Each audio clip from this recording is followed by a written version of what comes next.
E aí, moçada, aqui Marcos Oriá, começando mais um programa Hashtag Arte, direto dos estúdios da TV Dedê, a TV da casa de Vovó Dedé.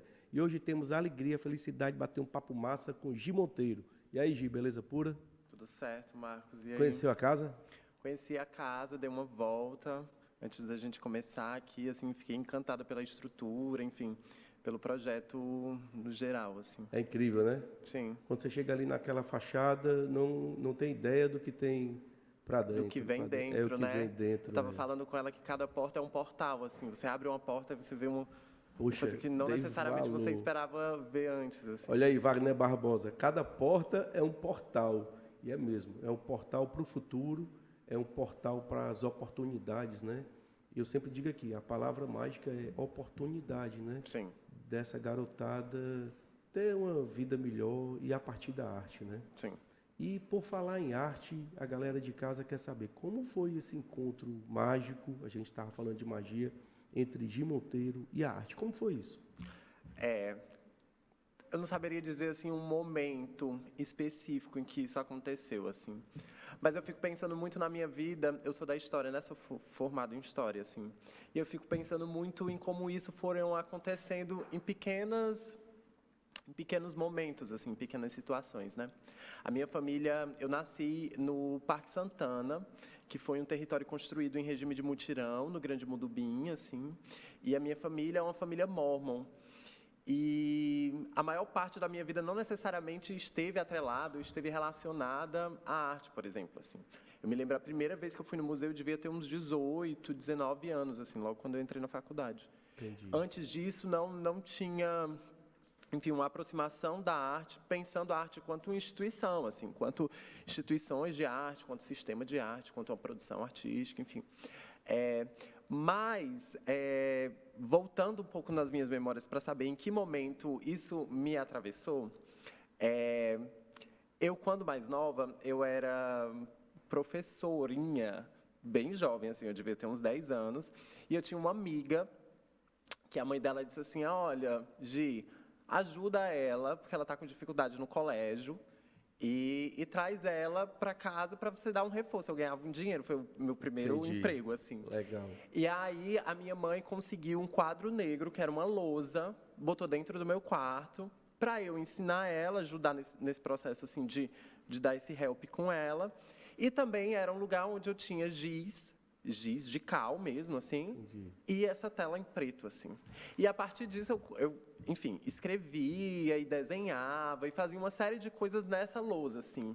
E essa lousa, na minha memória, eu acho que é o primeiro espaço, é a primeira superfície que eu tenho contato enquanto uma produção, que era, enfim, de educação. A educação, para mim, sempre foi muito forte, assim, na minha trajetória, e era muito, enfim, estimulada pela minha família também. Mas também era lá onde eu desenhava, assim. Então, o exercício do desenho vinha também junto desse lugar que primordialmente foi feito para a educação, assim, que era essa lousa escolar, Que né? legal. Então, os desenhos não começaram no papel. Não. Começaram na lousa. Isso. Que massa, cara. E é interessante isso porque eu sempre digo, em qualquer suporte, você faz arte. Sim. Né? E a lousa está com a gente, sempre esteve, né? A galera agora, eu não sei, eu acho que agora é digital, a galera tem uns quadros, são Sim. digitais nos colégios e tal, mas o giz e aquela lousa das antigas é muito bacana, né? Sim. É muito bacana. Você se sujava e ao mesmo tempo limpava e aí fazia de novo, assim. Era enfim. E tem a experiência do apagar, né? Porque a gente faz os desenhos geralmente no papel, a caneta, o mesmo a lápis e tal, e fica. Na lousa, você tem o desapego de apagar para fazer outro, né? Sim. E muitas vezes não fica nem com registro, a não ser na memória daquele trabalho. Sim. Que coisa interessante. E com esse lugar de ensino, né? Então, tu vem com as duas coisas, né? Em paralelo. E aí, continuou, isso era aula de história para essa tua aluna? Tu dava aula de quê? Eu era muito novinha, assim, eu Tinha devia ter quantos uns anos 10, aí? 11 anos, Eita. assim, no máximo. E ela também tinha a mesma faixa Era etária. criança, né? Eu era uma baby, assim. E aí, Legal. e aí a gente partilhava, assim, esses conhecimentos, dava um help também, assim. Estudavam juntos, mas né? muito, Estudavam muito juntos. novinho. Assim. Legal, legal. E aí começou a desenhar nessa lousa negra, né? Sim. E como foi que foi o desenrolar disso? Quando foi que foi pro papel, que pegou outros suportes E aí e eu tal? sigo a minha trajetória escolar, assim, Certo. novinha. Estudava lá pelo Mudubim mesmo? Estudava lá? Estudava pelo Mudubim, depois Certo. saí de lá e passo, a maior parte da minha vida eu passo no Bom Sucesso. Fica entre o Bom Sucesso e o João 23, assim, a rua em que eu morei, assim, por muito tempo na minha vida, saí recentemente de lá. E aí eu entro na filosofia, na UES. Quando foi vestibular, Isso. fez para... Logo depois de sair do ensino médio, eu entro para filosofia. Aí tem uma certa tensão com a filosofia, assim, para mim foi muito importante naquele momento, assim, mas cria-se uma certa tensão, e eu disse assim, não quero mais filosofia, e passo a fazer história, assim. Legal. E aí, no campo da história, a arte não era necessariamente abordada enquanto um campo de conhecimento dentro, enfim, né, dentro da ementa das disciplinas da história, né? Eu fiz história na UES, assim. Só que tem uma disciplina em história que é ação patrimonial, ação de educação patrimonial, que vai se questionar um pouco sobre o que é um valor cultural, enfim, o que é um bem cultural para um determinado povo, para um determinado território, para um determinado conjunto de pessoas, assim. E aí eu fui monitora dessa disciplina, com uma professora super especial para mim, que é a Berenice Abreu. Ela já foi também gestora do Museu do Ceará, assim. E aí, enquanto aluna, ela disse assim, gente, a gente vai estagiar em algum lugar, assim. E aí eu quis estagiar no MAC Dragão. Achava aquele lugar super bonito, assim, eu achava meio umas coisas super diferentes, assim. Legal, eu acho que lá pode ser um lugar bom, assim. E aí fui, estagiei, e depois de estagiar nesse estágio universitário, eu estagiei de fato enquanto arte educadora lá, assim. E foi no exercício do trabalho, junto à prática da arte educação, assim, que o meu desenvolvimento poético foi acontecendo, assim. Entendi. Então eu acho que uma aproximação, se na infância isso acontecia também junto da educação, assim, um pouco dessa prática do desenho e do suporte, também o meu desenvolvimento poético também se deu ao lado da arte educação, assim. Conhecimento, né? Exatamente. Mergulho no estudo. Né? Exatamente. Na troca com o público, na troca com os visitantes, estando dentro do museu, estando com aqueles trabalhos quase todo dia, assim, a gente chegava, a gente ficava olhando para aquele trabalho que passava 3, 4 meses junto da gente, assim. Aquele trabalho mexia com a gente gostava no começo, eu tinha isso, assim. Eu gostava do trabalho no começo, e depois ficava com aquele trabalho, e depois ele se tornava uma outra coisa para mim no correr da exposição, assim. E isso foi me dando um conjunto de repertórios, assim, muito importantes para depois eu pensar a minha própria prática, assim. Entendi. Então, tem esse questionamento, né? Do olhar para o trabalho no ambiente de museu e o trabalho vai se transformando durante aquele período. Isso é muito interessante, porque aí tem um olhar justamente crítico. Tem um olhar de quem estuda. E é interessante porque muitas vezes a gente é artista, uma galera autodidata, como é o meu caso, e depois vai estudar. O teu caso foi mais ou menos o contrário. Tu foi para o estudo, foi para a educação, mergulhou no interesse a partir da questão do conhecimento e aí despertou o lado poético. E aí foi para a prática, né? E como foi isso? Essa questão foi dentro do Dragão que começou a pegar os materiais e mexer? Como foi essa questão de operacionalizar, de colocar a poesia para fora? Sim, junto disso, eu tinha um interesse muito forte no campo da história. Eu pesquiso sobre o cinema negro brasileiro, assim, na década de 70, né? Assim, esses primeiros filmes produzidos por diretores negros, assim. E aí, quando eu começo a fazer essa pesquisa no campo da história, eu não me interessava apenas em estudar sobre o cinema negro. Eu queria saber como era meio que a mecânica da produção desses filmes, né? E aí eu tive o contato com o Porto Iracema das Artes, com a Vila das Artes, em cursos livres, assim, com a Rede Cuca também. Enfim, essas escolas públicas me possibilitaram pensar o cinema para além, enfim, do filme, mas também como esse filme é feito, de que modo ele é realizado, assim. E junto disso, eu entro ao museu, assim. E quando eu entro no museu, eu também não estava interessada apenas no conhecimento sobre arte, assim. Mas também me interessou como eu poderia pensar ou articular aqueles conhecimentos que eu tinha para uma produção artística também. Então, meio que, enquanto eu estava no museu trabalhando enquanto arte educadora, eu estava no Porto Iracema das Artes pensando lados poéticos da minha própria produção, assim. Então, foi meio que uma encruzilhada de várias coisas acontecendo, assim. Eu estava no Porto Iracema aprendendo uma série de procedimentos artísticos, assim, e poéticos, principalmente, assim, não necessariamente técnicos, mas poéticos. Entendi. Enquanto eu trabalhava no museu, enquanto eu era monitora de educação patrimonial na universidade, então era uma série de coisas... Uma enxurrada de informações. Um furacão, assim, um redemoinho de coisas acontecendo, mas que para mim foram fundamentais, assim, para aquilo que eu venho realizando hoje, assim. E tudo a partir de pesquisa, né? Isso. Tá pesquisando no Porto Iracema, pesquisando aí no Dragão e na universidade, né? Então, muito estudo, né? E essa questão do cinema foi para dentro do teu trabalho? A questão do como é que funcionou? Porque essa pesquisa de cinema, de diretores negros e tal, isso é uma coisa muito particular, né? Sim. Isso acabou trazendo referências para a tua produção?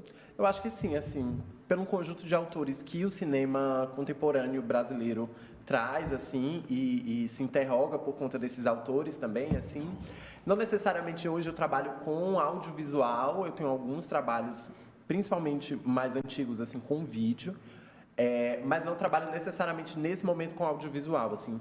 Mas eu acho que o entendimento e a complexidade da produção do cinema, assim, para mim foram muito importantes hoje, assim. Entender dinâmicas de tempo, pensar que o cinema é uma arte do tempo, assim, do corte, da edição, da possibilidade de você pensar paisagem, de você pensar panorama, daquilo que é super pequeno, assim, de um close muito aproximado a algo que é uma paisagem muito grande, da relação desses dois planos, assim. Tem uma série de procedimentos do cinema que, para mim, são muito importantes hoje no meu trabalho, assim, de pensar um trabalho muito pequeno e pensar que esse trabalho muito pequeno ele não é menor que um trabalho grande, mas que, como um close não é maior do que uma paisagem, assim, na verdade, um close pode ser uma paisagem desse próprio corpo, dessa própria... Entendi. Enfim, expressão, os planos, assim, né? Sim, os planos, né? Eu acho que tem uma série de procedimentos que não necessariamente eu utilizo no meu trabalho hoje, que vem do cinema, mas eu acho que tem uma série de repertórios que o cinema me possibilitou para a construção do meu trabalho hoje, assim. E é interessante essa questão do cinema, porque eu pelo menos trabalho muito em tela e eu vejo que tu também usa a tela como suporte. E teve o quadro negro, né? E quer queira, quer não queira, no cinema você falou em paisagem, você filma o todo para reproduzir em uma tela, em um espaço limitado. Então, você pega uma coisa muito ampla para limitar. E assim são as ideias da gente, né? E assim é o que se faz no quadro negro. Você tem uma coisa, você traz o infinito para ali, né? Sim. Então, tem pelo menos nessa tua trajetória, eu vejo que esse quadro que veio lá da garota que dava aula lá no quarto, o trabalho escuro, ele vem se reproduzindo, né? E a gente pode ver bem no teu trabalho. E tem a questão do claro e escuro, né? A luz está muito presente no cinema, e no teu trabalho também, né? Sim. A luz e a ausência de luz, né?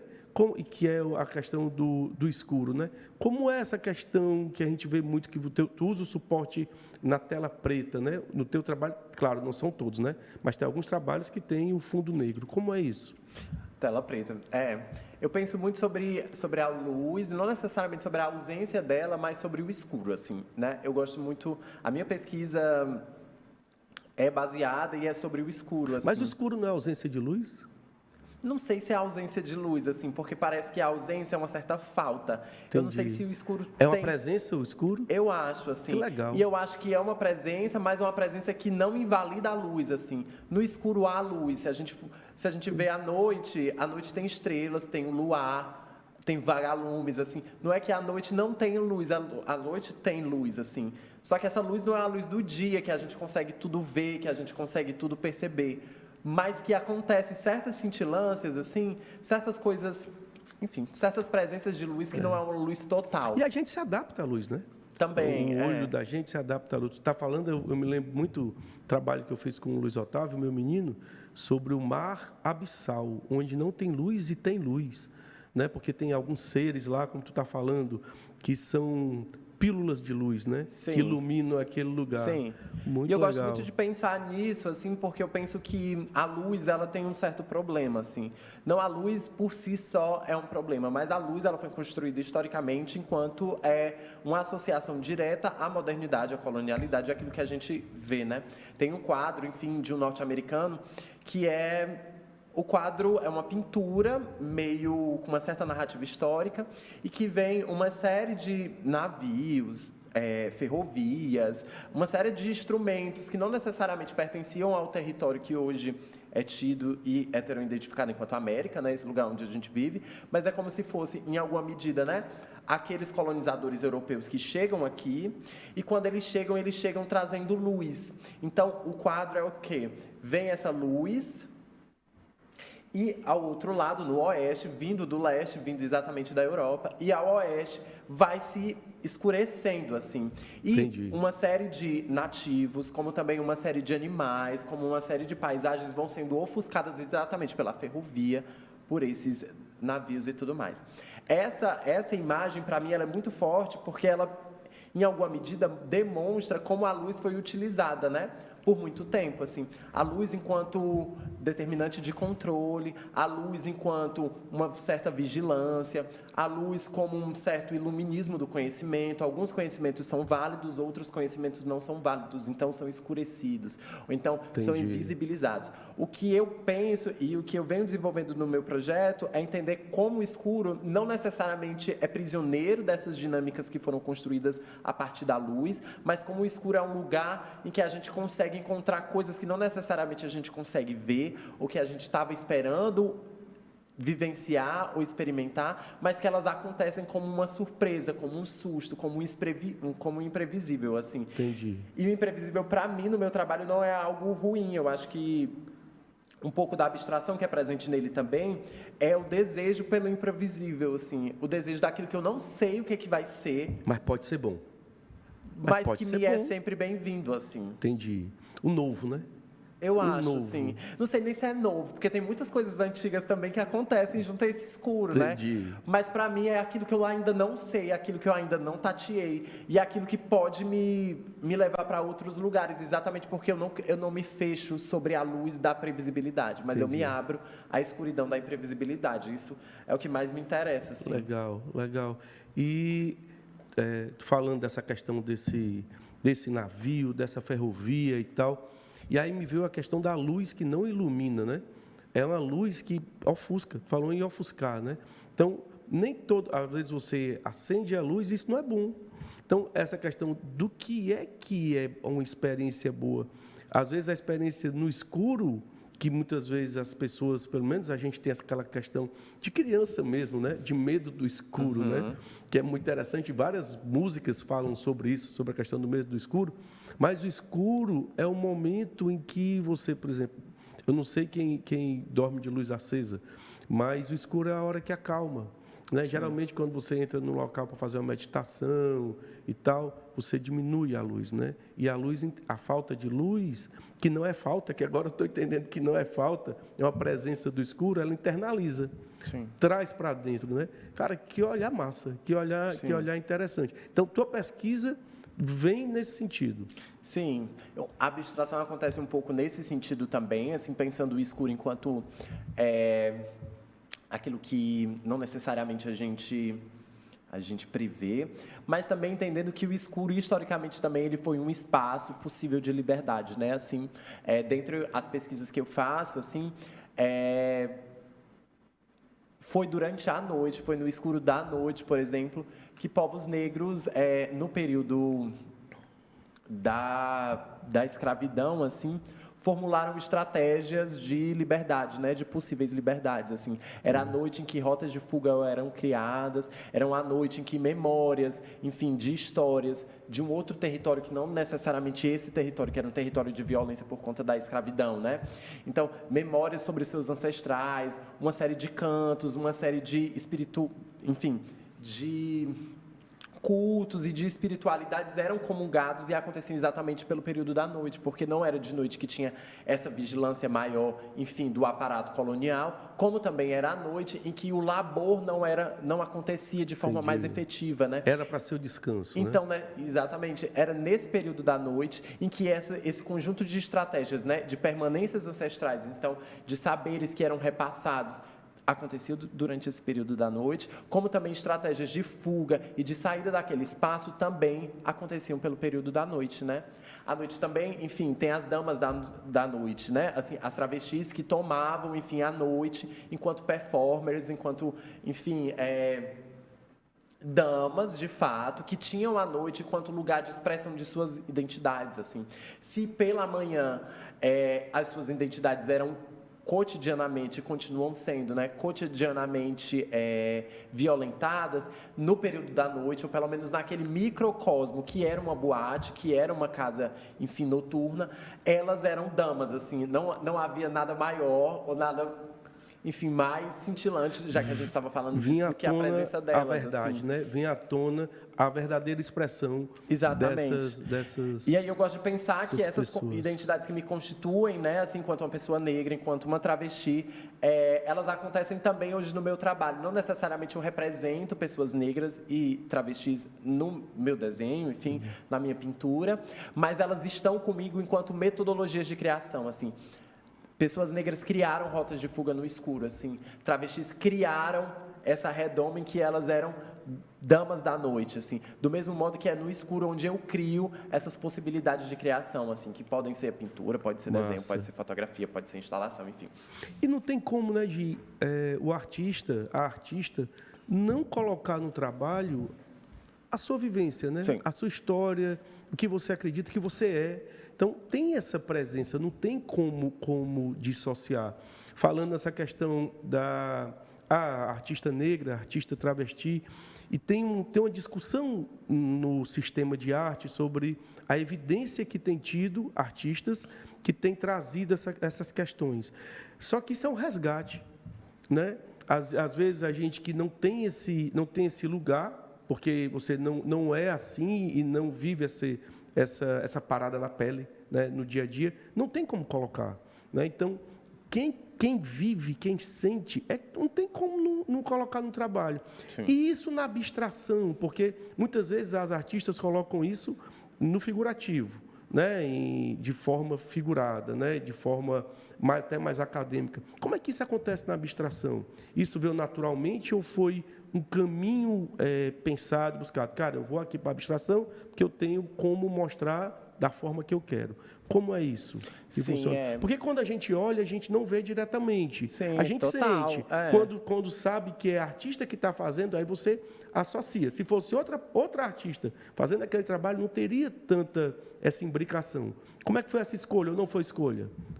Eu acho que tem uma coisa que para mim é fundamental também na construção desses trabalhos, que é um exercício de liberdade, assim. Eu acho que a abstração me possibilita. E aí, enfim... Massa. Liberdade. De eu fazer daquilo que me vem... Vem na alma, né? Exatamente, me vem no corpo, assim. E aí eu acho que também, a partir da minha história de vida, assim, também, as minhas dinâmicas são dinâmicas de liberdade, assim, o que eu desejo e o que eu faço com a minha vida é encontrar dentro disso tudo que a gente vive, assim, dentro do mercado de arte, dentro da minha vida, dentro das minhas afetividades, são momentos, são instâncias, porque a liberdade não é plena, né, assim, mas elas são instâncias, assim, são momentos, são situações em que a liberdade é possível, assim. E o meu trabalho de abstração é um pouco isso, assim, como também a minha transição de gênero também foi um pouco isso, assim, como ser uma pessoa negra dentro de um mercado de arte também é um pouco isso, assim, é uma disputa, não deixa de ser uma disputa política, uma disputa de vida, uma disputa de trajetórias, uma assim, luta, né? uma disputa sobre a construção de uma história da arte cearense, brasileira, enfim. Mas, ao mesmo tempo, essa disputa acontece também enquanto exercício de liberdade. Assim, é disputa, de fato é, como a liberdade nunca foi dada ou nunca foi entregue a alguém. Sempre é buscada. Sempre é buscada, sempre é um exercício de Verdade. fazer, assim. E eu acredito que no desenho também acontece dessa mesma forma, assim, no desenho e na minha produção de um modo geral, assim. Aquilo que está ali presente é um exercício de liberdade, assim, é um exercício de movimento e é um exercício que pode ser atravessado por esses identificadores sociais, de gênero, de raça, que de fato falam e falam muito sobre o meu trabalho, mas que também advogam a liberdade de que essas identidades sempre lutaram e continuam lutando, assim, né? Nesse exercício. E pensando que a luta é um exercício, é uma feitura, né? Então, eu faço arte enquanto uma possibilidade de construção de liberdade para mim e para as minhas, assim, mas também que pode escoar de outras formas, né? Politicamente, enquanto exercício político por outras, enquanto exercício médico. Eu tenho uma amiga médica, assim, que eu super me orgulho dela, assim, por ela exercer exatamente... dentro dessa dinâmica da medicina, ela é uma travesti, outras dinâmicas possíveis de acolhimento, de tratamento, de estabelecimento de saúde, né? Assim. Que massa. Ou seja, a abstração, e é massa tu falar isso, porque quando você faz... Eu mexo um pouco com as duas coisas, e é justamente essa sensação de liberdade que a gente tem quando está fazendo trabalho abstrato. Sim. Porque a gente busca se libertar da forma.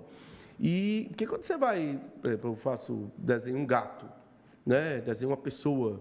Ali você tem um pensamento prévio sobre o que você vai desenhar. Às vezes você tem até um projeto. E mesmo que não tenha um projeto, você faz uma imagem que já está no repertório de alguém, que já tem algo, alguém já viu algo parecido. A abstração não. A abstração ali você está livre para fazer o que quiser, o que lhe limita é o suporte, e aí você vai buscando o equilíbrio. Sim. E o que se busca na abstração é o equilíbrio, e é o que se busca na disputa e na luta, em qualquer luta. Sim. É chegar no equilíbrio e de vencer, mas você vence no equilíbrio, para poder neutralizar o que está ali combatendo, né? E é muito interessante isso, porque tem um olhar político. Né? Sim, o trabalho tem um olhar político, tem um olhar social, né? E que vem lá da história, e que vem da filosofia. Também, né? Assim. Não tem como tem aí um artista que começou lá atrás buscando um caminho de olhar social. Né? Então, quando se busca, pelo menos para mim fica bem claro, filosofia, história e arte. Né? Então, tem alguém aí querendo dizer, cara, é por aqui. E por meio da abstração. Sim. Né? Massa, cara. Massa, incrível. E por falar nisso, vamos começar a mostrar os trabalhos da Agi para a gente ver isso nos trabalhos. Pronto. Não é tela, não é desenho, não é pintura, mas tem uma... essa é uma fotografia que eu entendo enquanto uma escavação do tempo. Atrás, assim, né? A gente já vê o escuro. Que eu entendo enquanto uma escavação do tempo. É uma fotografia de família. Eu tenho o meu avô que se encantou, me segurando, assim, a minha avó e o meu tio, né? E a gente está, eu acredito que no quintal de onde a minha avó morava, e é como se o escuro abrigasse a gente, como se ele acolhesse a gente, né? Todo mundo está mais ou menos se abraçando, assim, mas é como também se o escuro abraçasse a gente, né? Essa fotografia ela é muito importante para mim. Ela, primeiro, é um lugar de afeto, de uma relação minha com meu avô, assim. Enfim, eu entendo, essa fotografia ela é muito importante, assim, ela é como se fosse um irradiador daquilo que eu posso fazer, assim. Entendi. Porque eu adoro a cara do meu tio também, assim, olhando, me encarando assim de baixo. Irreverente, né? Acho que tem uma danadice, assim, e que, enfim... E parece contigo, né? Tu tá no braço ali, eu tô no braço, mas o teu tio tem pelo menos como eu vejo, né? Tem um olhar ali, tem uma questão familiar que você percebe os traços, né? Você percebe bem família aí, né? E tem o nome, eu penso essa fotografia também enquanto um trabalho, assim, enquanto essa escavação do tempo. E o nome desse trabalho é Escuro Vínculo, né? Que eu penso Escuro Vínculo. Que legal. que é pensar um pouco de como a junção ou as nossas relações também são relações em alguma medida escuras, né? Assim, são pessoas fundamentais para a minha vida e que o estabelecimento de vínculos com eles, assim, são fundamentais para a construção de quem eu sou, assim, mas que em alguma medida também somos escuros uns para os outros, né? Assim, a minha relação com meu avô era um homem complexo, assim, enfim, com sua trajetória, assim. Mas que nessa imagem ele me abraça, assim. Entendi. E que... Afeto, amor, acolhimento, amor, né? mas uma relação escura, assim. Tem um filósofo, que é o Eduardo Glissant, que ele fala sobre opacidade, né? Que para a gente se relacionar com as coisas, não necessariamente a gente precisa compreendê-las totalmente, né? Legal. Mas tem algumas dinâmicas em que a gente consegue, eu posso me relacionar com você sem necessariamente lhe compreender totalmente, porque nem você se compreende, assim. Do mesmo jeito que a relação com meu avô aconteceu também. Eu não sei se ele me compreendia totalmente, como eu não sei se eu compreendi ele completamente, mas isso não foi um impossibilitador de que a nossa relação acontecesse, assim, né? Opacidade. Então, a gente pode se relacionar com os outros sem necessariamente entender e saber o que se passa ali. Simplesmente conviver, simplesmente ser, simplesmente sentir. Muitas vezes a galera busca, e essa busca cansa, e essa busca, às vezes, é complexa e difícil, e se furta de vivenciar, de simplesmente estar nesse momento aí de amor, de acolhimento, né? Sem precisar entender nada. É só amor. Sim, né? É só amor. Que eu acho que isso é um pouco abstração também. Que não é só... Total. Que você total. se relaciona, você não necessariamente compreende todas as operações que estão ali, né? Mas você se relaciona, aquilo em alguma medida lhe chega, assim. E tem uma coisa também super importante que esse filósofo também fala, né? Que ele fala que o desejo pela transparência, o desejo daquilo ser evidente, transparente para as pessoas, foi também um pouco o que aconteceu dentro das práticas de racismo, né? Assim, eu só vou respeitar ou me relacionar com essa cultura se eu compreender essa cultura totalmente e se essa cultura fazer sentido para a minha cultura. Mas não necessariamente ela vai fazer, assim, porque é sobre isso, é sobre o exercício da liberdade daquela própria manifestação cultural, né? E que a compreensão, ou pelo menos o viver, ou ter o direito, como ele fala, à opacidade, é exatamente você ter direito aos mistérios dos quais você não sabe nem sobre si, ou sobre sua própria cultura. Poxa, legal. Mas isso não evitar com que você se relacione também com o outro, aquilo que se difere de você, assim. O direito ao mistério, o direito a não entender tanto, não entender tudo, e a também não dizer tudo. Sim. Não, porque na medida que você não entende tudo, o outro também tem direito de não dizer tudo. O direito à intimidade, né? E é interessante quando você fala das questões de raça e de identidade de gênero e tal, porque a galera fica tentando buscar algo que não precisa buscar. Ela simplesmente é.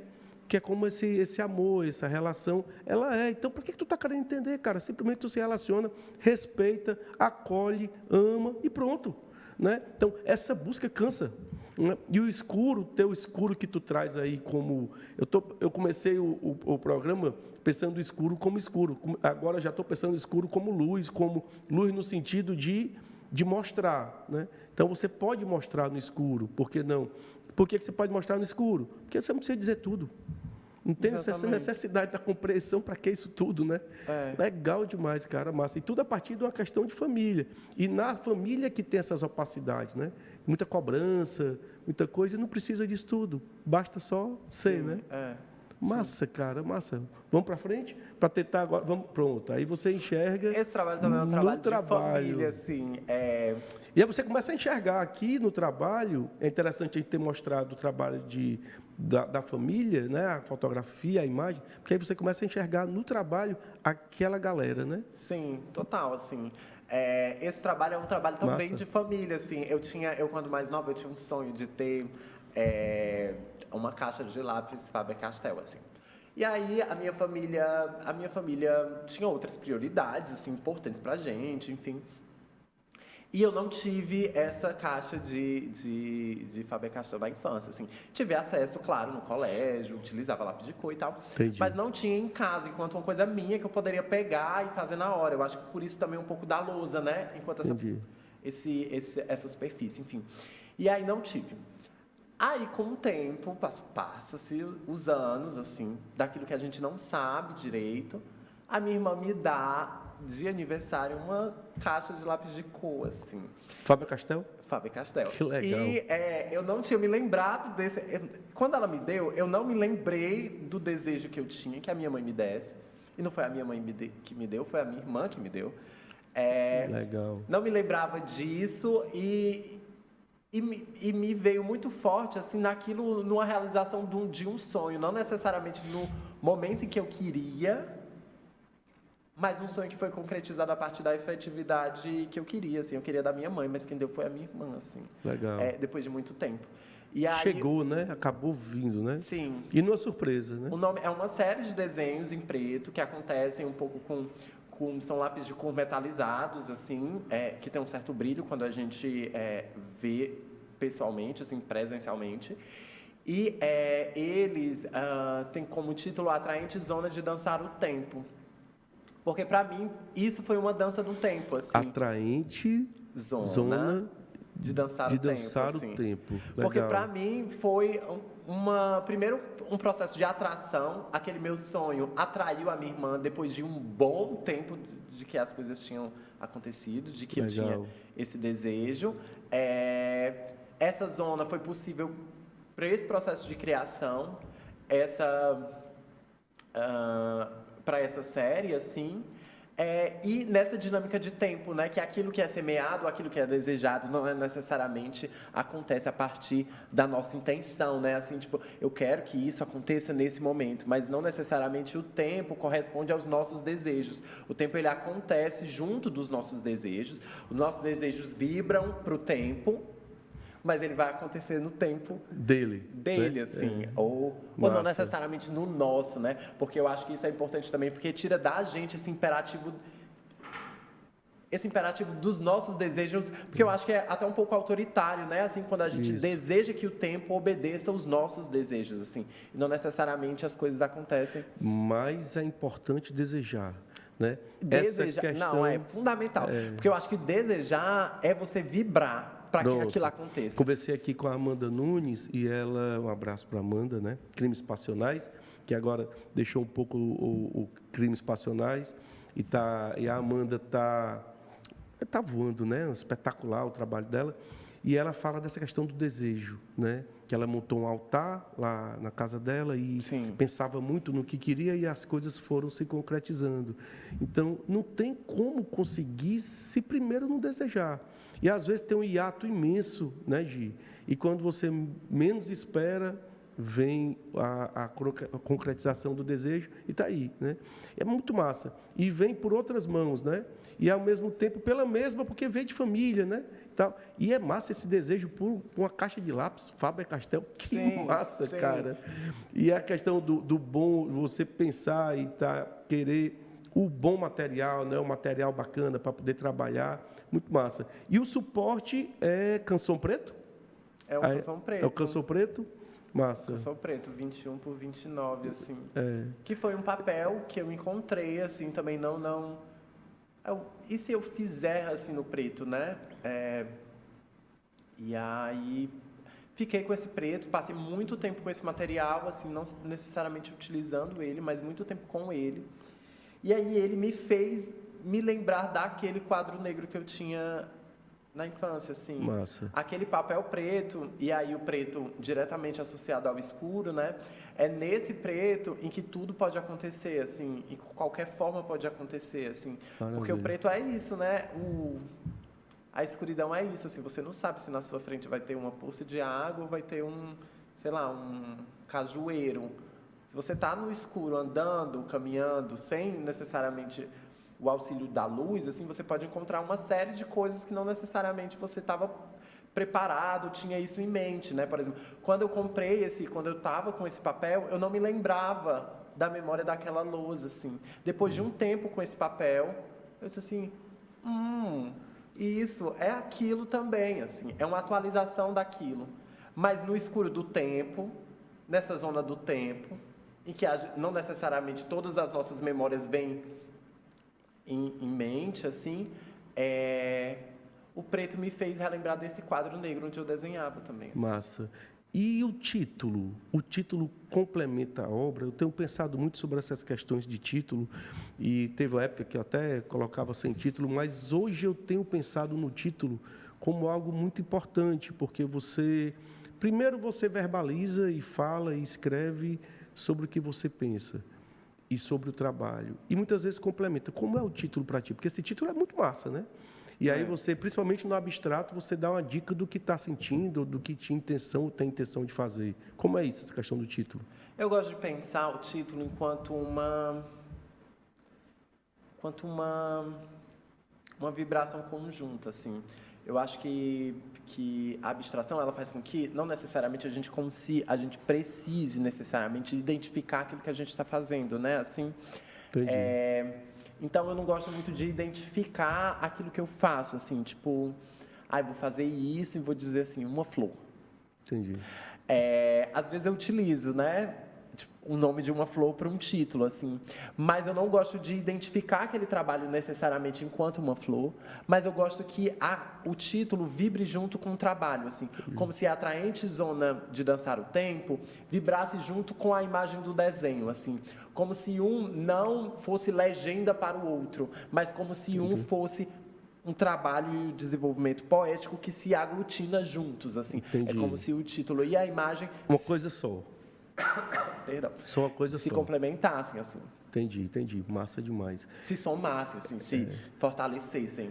E acaba que para o espectador, pelo menos para mim, ele amplifica. Ele acaba amplificando a imagem, porque você consegue permear um pouco do que a artista está pensando. Muito massa. E é poesia, né?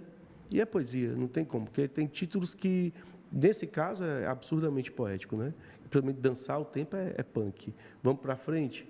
Muito massa. Da mesma série? Da mesma série. Muito bom, muito bom. Muito massa. Então, a questão de símbolo, de signo, né? Só parada nesse trabalho. Olha que massa, cara. Incrível. Tem uma questão de céu aí, pelo menos assim. Eu acho que sim.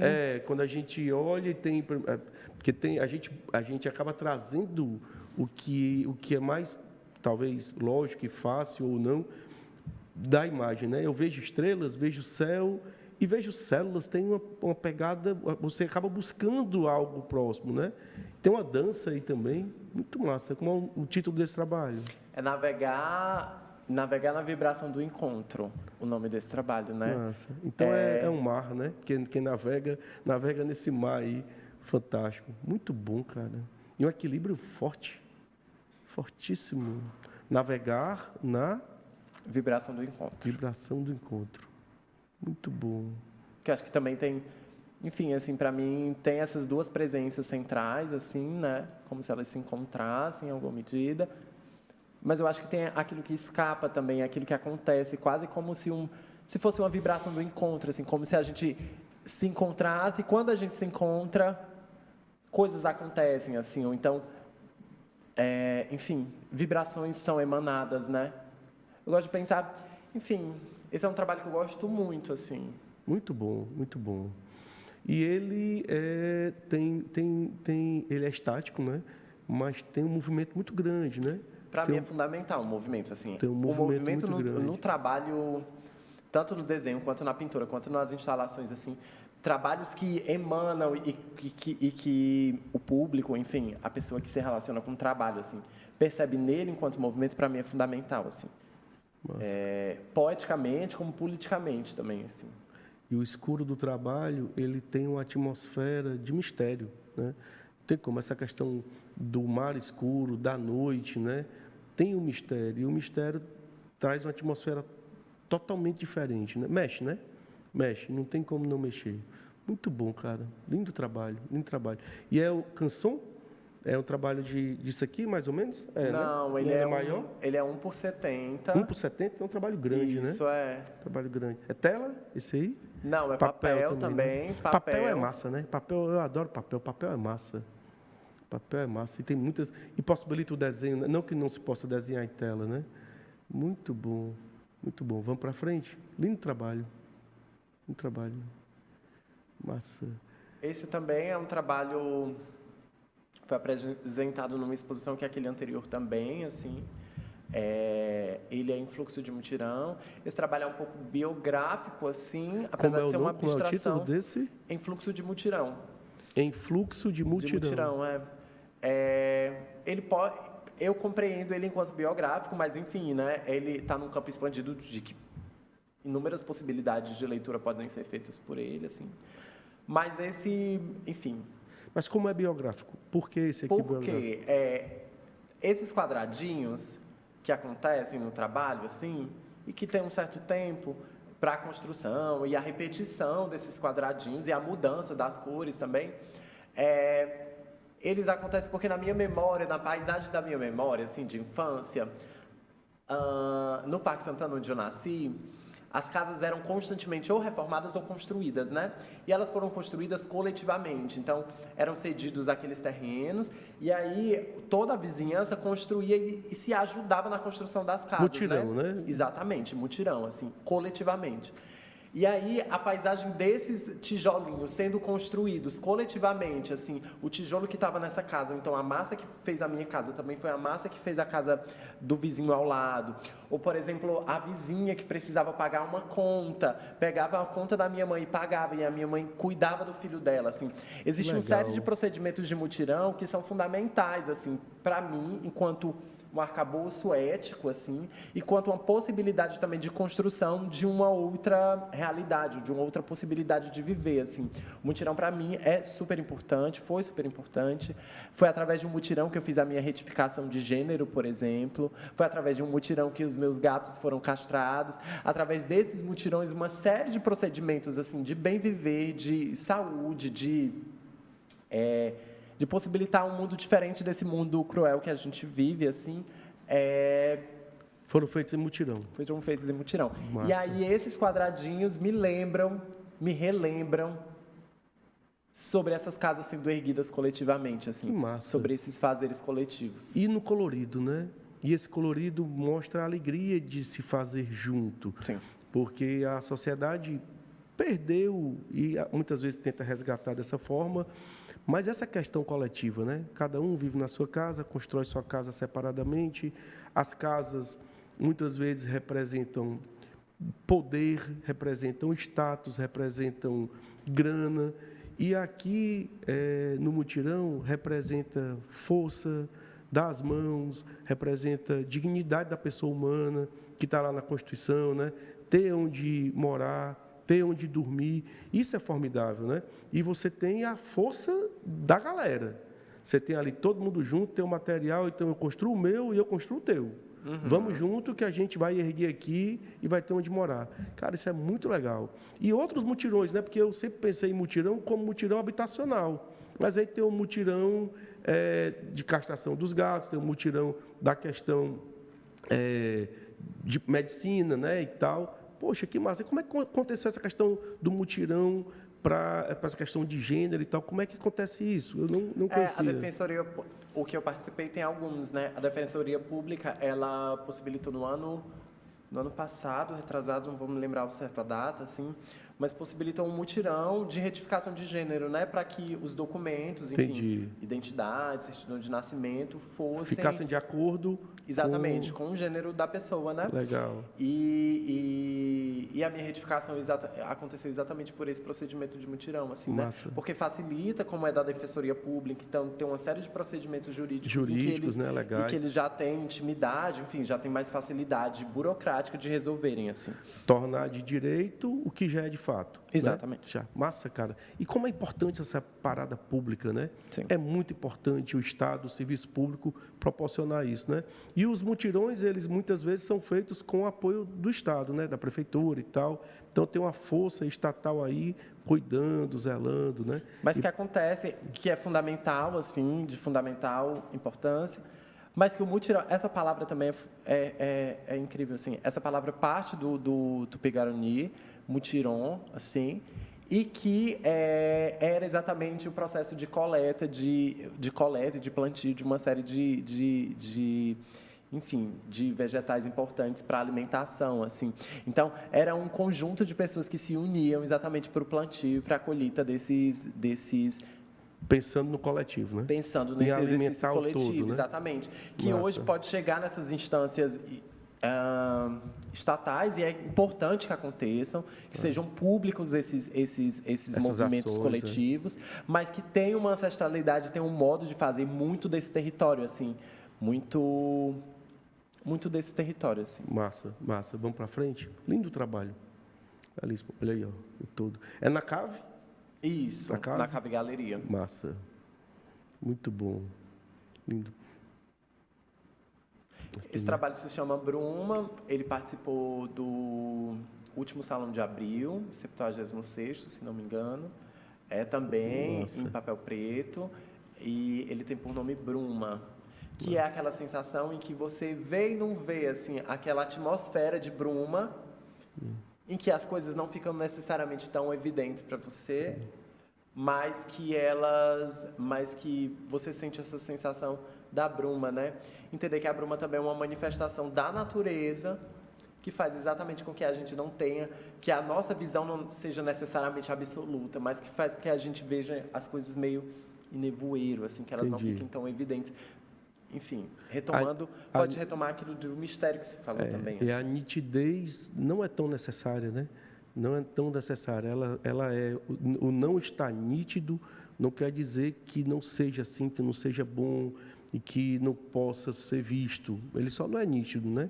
Então, o que não é nítido é massa também. E essa palavra bruma é muito massa, né? É uma espécie de neblina, né? De uma névoa, né? Tu falou e eu pensei muito naquela que você vai no asfalto, que fica aquela coisa, aquele calor que você... E fica uma coisa meio assim, né? Massa demais. Aquilo ali é meio bruma. Vamos para frente? Muito bom. Massa. É o trabalho? É da mesma série? Esse é um outro esse é um outro trabalho também, mas que também aconteceu em paralelo junto àqueles, assim. Tem uma identidade muito forte, né, Gi? Teu trabalho tem uma identidade forte. Você olha e identifica que é Gi Monteiro. Muito bom, muito bom. Vamos para frente. Massa demais, cara. Massa demais.